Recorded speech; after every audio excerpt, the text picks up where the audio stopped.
आदरणीय पालकमंत्री पंकजाताई मुंडे यांना सलामी चालू होती पोलीस दलाकडून आणि त्यावेळी इलेक्ट्रॉनिक मीडियाचे काही प्रतिनिधी चांगलं फुटेज यावं, कारण कुणालाही वाटतं आमच्या चॅनलला पालकमंत्र्यांचं चांगलं फुटेज जावं म्हणून पत्रकार गेले होते आणि ते शूट करत असताना काही मुजोर पोलीस कॉन्स्टेबल त्या ठिकाणी आले आणि त्यांनी धक्काबुक्की करत पोलिसांनी पत्रकारांना बाहेर हाकललं।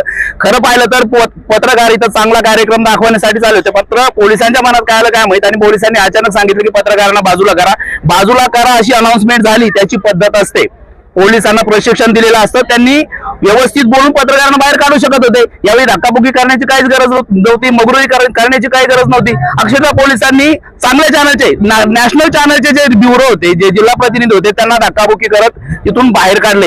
एकीकडे जिल्ह्यामध्ये 3 दिवसात 2 खून व्हायला लागले, ड्रग्ज विकताय, गांजा विकताय, सगळे अवैध धंदे चालू आहे, वाळू चालू आहे। इकडे सगळे पोलिसांचे हप्ते कोण चुप्पी आहे, कोण कुठून किती हप्ते आणतात याचे रेकॉर्ड सगळे आहेत ना पत्रकारांकडे। पत्रकार जर त्यांच्या जागेवर आले तर पोलिसांना काम करणं मुश्किल होईल। पण अशा प्रकारे इतक्या सार्वजनिक ठिकाणी सगळे व्हीआयपी बसलेत, लोकप्रतिनिधी स्टेजच्या डाव्या साईडला सगळे बसलेत, उजव्या साईडला सगळी सर्वसामान्य जनता बसली। ज्या जनतेचे प्रश्न पत्रकार मांडतो ती जनता इथेच आहे, ज्या व्हीआयपीच्या बातम्या आपण करतो ते व्हीआयपी इथे आहेत। त्यांच्या समोर पत्रकारांचा असा अपमान आणि पत्रकारांनी हा अपमान का सहन करायचा?